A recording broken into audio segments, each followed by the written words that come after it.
I was gonna start this video off with some sort of structure, but after like putting all the pieces together on this recent Dying Light 2 update, I've just grown to be just more annoyed. Like, the more I piece the details together, and the more I just view the whole picture per se, I just grow more frustrated. Especially because like I wanted and still want this game to succeed. I've always wanted Dying Light 2 to succeed. That's why most of my content is not really negative, and it's mostly just being optimistic and trying to see the good in every single update. But pretty much, this has been fucking horrible.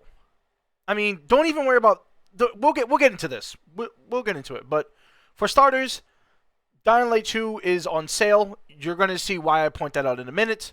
So we have 1,500 Dying Light points, one-time offer for $10. Okay. But before we get into that, we're going to check the patch notes. Co-op fixes, some gameplay fixes, and by some I mean literally 4 gameplay fixes. 1, 2, 3, 4, 5 technical fixes, and 2 UI fixes. There is nothing here that really catches my eye, especially when I email Techland whenever I go through any bug or anything that can be improved or should be improved. And I know they're not going to listen to me or you regarding feedback all the time. I understand that it's a collective discussion and that they need to talk to a team to figure out what to do next. But the fact that the Halloween event, which I will call because there's nothing else to call it but it being a poor excuse of an event, is the same thing as the Christmas event. Week 1, and then week 2, week 3, it's the same thing. It's just it's just chores.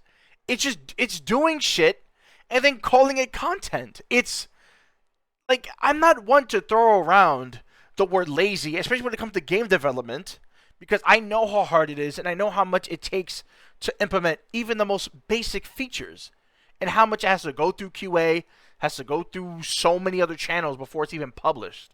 So I understand. But to sit here, push an update, and every single facet of it is lackluster. So we're going to have 3 weeks of reskins. And I'll put images on screen because I'm making this very last minute. And so what I'll also do for you is actually, let's boot up the game. We're going to boot up the game, and I'll show you. You're going to get a live Yini reaction. Okay? So, I have the game booted up, and we're going to go to the store. Oh, a new bundle. Oh, another new bundle. Let us know, weapon pack. Okay. That's fine. It's 400. Do the math. $5, pretty much. Okay. 1,600 Dying Light points. Alright, what's in it? Get a new AR. The evolving bundle includes both the base versions and evolved version of items. Complete the Wolf quest to unlock the bundle's full potential. So they're paywalling a quest to unlock a gun that looks like it came from COD Mobile. I mean, the gun looks good, but it's an M4, you know, your basic M4 with the Ecotech sight or whatever you want to call it. It looks good. I'm not going to sit here and lie. The skin looks good. We finally got a fursuit in Dying Light, finally. Took us a long time, but here we are. But it's a reskin of something we already have. Does this look familiar to you guys? Now, I'm not one for ragging on reuse assets. I understand that it's not something easy to model, to texture, you know. Like, I understand, and sorry if I'm choking over my words. Like I said, this is last minute. I don't have a script. And I really didn't even want to make one. I wanted to try to be as faithful in a reaction as possible. But, as you can see, 1,600 COD points, right? And remember earlier, moment ago, when I showed you the sale? And I'll actually switch the screen. Oh, 1,500 Dying Light points for $10. Not bad. Not bad, because you would pay, let's see, the 1,500 for 10. Yeah, you get a little bit more bang for the buck. Get a little bit more. Not bad at all. Okay. So, because the Steam Summer Sale was live, the game is $18 with bloody ties. Okay. Why is the game costing almost more than this bundle itself? Why? You do the math. I have to spend $10 plus a couple extra to get the 1600. But for in my country, it's $1, you know. But other countries, scaling inflation, yada yada yada, it's gonna cost you more.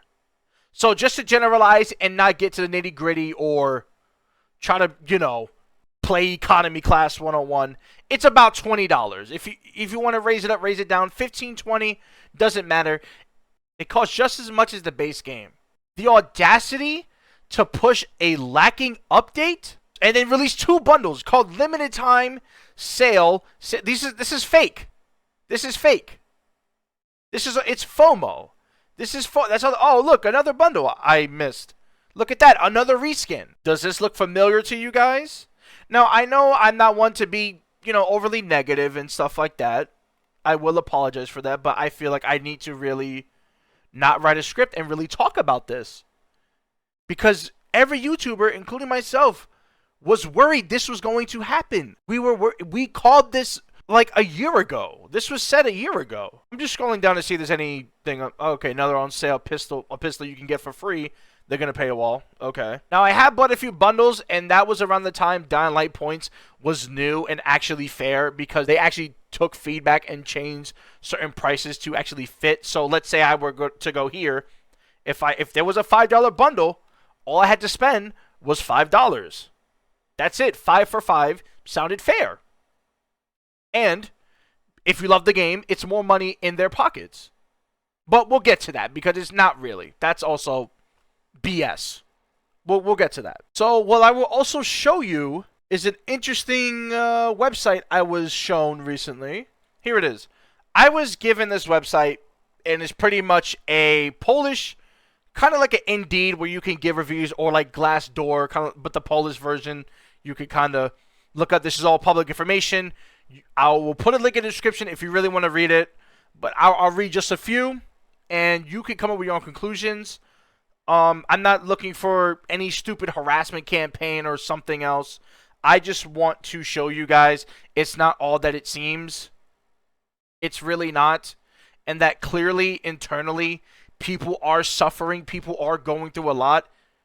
Because for a while, I did give kudos to Techland for not laying people off. But supposedly, allegedly, they keep that stuff hush-hush so it looks better for them. I want you to take all this with a grain of salt. Because these are former employees, so there's always the hypothetical case of bitter employee or whatever it can be. But we'll get into it. Enough rant, we'll get into it. So, someone named ASD, former employee, this was November 12th this year. By far the most toxic and poorly managed company of the larger ones on the Polish game dev market. The private farm of one man who manages everything, which I'm pretty sure they're referencing the CEO. I don't trust anyone or anything, not even data and research. And then he complains in Forbes how he has to do everything himself. Well, he has to because he blows up the work of all departments, constantly changes everything, and changes his opinion too. You're going to notice a pattern here. I will pause. I'm sorry for pausing if you really want to listen to it in full. Because if you realize, before Dying Light 2 even came out, there were articles coming out talking about the horrible mistreatment of the company. Like I said, you put the details together, you're going to be as annoyed as I am. There is nepotism, paranoia, a lack of trust and respect for people in the company. For several months now, the company has been running a clever plan of, quote, group layoffs divided into monthly stages so that nothing is visible, but you only need to spend time on LinkedIn to see what's happening. A total outflow of talent, complaining that there is no one to do the work, after throwing people out without any plan to replace them, and this has happened some time now. Oh, and the most tragic HR department in the industry, with exceptions, which is in the business of reporting people to the CEO and generally taking care of the boss's own positions and good humor at the expense of people's mental health and careers. To sum up, the entire company is just smoke and mirrors. Next one, this is March 12th of this year. Techland avoids publicizing layoffs within the company. He fires people, which I'm assuming the CEO, they're referring to the he, with small throws. and doesn't extend employees' contracts, so the problem is visible. Between this and the departures due to the stressful atmosphere and mobbing, publishing is practically non-existent, and the development part is losing talent. They don't hire new people. They're probably waiting to implement Tencent and their AI instead of marketing. The CEO micromanages at every level without listening to the experts he employs. His opinion, and that of higher-ranking managers, is more important than what employees, research, or common sense say. There is no respect for the employees' work and experience. Entire projects and plans go to waste in one day because that's what the CEO wants, and that's it. So, yeah. So now I have just received a screenshot of the quest and the, quote, Stray Wolf, and it's not even a spoiler. Get this, guys. The Stray Wolf you have to kill is a fucking renegade. It's a fucking renegade. Are you kidding me? Really? Like, this is it. This is what they have to show? Like, this is the game. This is what we have to do. Kill a fucking renegade. Like, it is just lazy. This is lazy. Even from a player perspective, and then reading all the reviews, this is lazy. This is literally nothing. Like, and it's just saddening to see. It's just sad. And I don't throw around the word lazy. This is lazy game development. They're not doing anything new. They're just adding more garbage bundles. I don't understand. Like, the more and more time goes on, it's just Tencent seeming to be digging their fingers into this, touching what they don't need to touch, and just not letting a company be a company that just makes money. It's not hard to make money. Dying Light 1 was a money generator because it was loved for a reason. I'm not saying copy what Dying Light 1 did, but work on top of that. Look back. What made Dying Light 1 successful? Ask yourself that question. What made Dying Light 1 successful? Why did so many people buy the bundles? Not just because they looked good. People wanted to support it. At least that's the way I see it. If I enjoy a game and they treat me right as a customer, hey, I don't mind slapping a couple bucks to their name. That's perfectly fine. If they're giving out content that looks good, look at Warframe. I've been no-lifing Warframe for the longest time. And I've had fun. I'm having fun. And now there's a resurgence of Destiny players moving to Warframe because it's a similar situation where if you don't care about the players, and it shows time and time again, they're going to leave. They're not going to stay. The only people that may stay is the YouTubers making money on the content. If that. If that. But it goes to show, when I play Warframe, nothing's really paywalled. Everything I've earned, I can either you can either pay or grind for, and the grind is fun. In my opinion, the grind is fun. I've had a good time on Warframe. I felt like a player that they made the game to have fun, and they continue to update it even 10 years later. And nothing has changed. Maybe it's a bad comparison because it's an online game. Maybe. I don't know. But I'm sort of building this umbrella under game development, so I'm not really trying to converge Techland with Digital Extremes. I don't know, guys. This is just... It's a joke. The way things are going, like, Dying Light the Beast is successful and continues to release good updates. It's just clear, and it's depressing to say, but it's clear they care more about Dying Light the Beast, and whether Tencent also has a part to play in this, it's clear as day. Which I wasn't surprised about because, like I said, when it comes to a honeymoon phase, you want to keep making money during that honeymoon phase because that's the spike. It's the most you'll get out of. It's the most money you'll get out of which is the honeymoon phase. But for now, it's. I don't know. The future of Dying Light 2 is scary, and let's not even forget, we're still waiting on more dev tools. We're still waiting on further features. I mean, you can even look. Let's go back. Let's go back to the idea section. We can go back to that. The same things are still in development. The same things are approved. The same things are in the backlog, in review. Nothing there. Voting there. It's just, it's sad because we're not even at a point now where it's Dying Light 2 doesn't know its identity.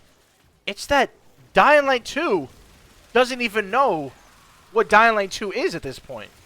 It's just releasing bundles and just squeezing out every nickel and dime for whoever else is playing. It sucks coming from a diehard fan who wanted nothing but to see this game succeed. But it seemed like no matter what, you get smacked in the face over and over as a customer. So simply put, fool me once, shame on you, fool me twice. I'm not going to, and I haven't for some time, I'm not going to pay for any new bundles. I'm not going to buy any new bundles. I'm not going to. I'm not. Dying Light the Beast has been doing really well. Why? Which I understand. Why would they switch? But still, they had a promise of 5-year support. And I wish I was wrong, because I even called it out in my past videos, saying that they can make the claim that they'll support it for 5 years, but only release very insignificant updates that don't really matter to the player besides a few bug fixes. I really hate that I'm right. I wish I wasn't right when I said that, and I've been talking to people telling them the same thing. Of like, listen, there's a chance they could promise this many years of support, but release itty-bitty. Halloween was a joke, and now winter is a joke. So all this waiting, for what exactly? It seems like no one's working on Dying Light 2. Dying Light the Beast is in a really good state. Even with the latest Nightmare update, it's in a really good state. But to just kick Dying Light 2 to the curb is ridiculous. But yeah, the future of Dying Light 2 is really bleak and scary. I've held hope for this game, but right now, it's like, I don't know. It's a joke. That's the best way I can put it. It is a fucking joke. Anyways, that's all for today. And as always, good night and good luck.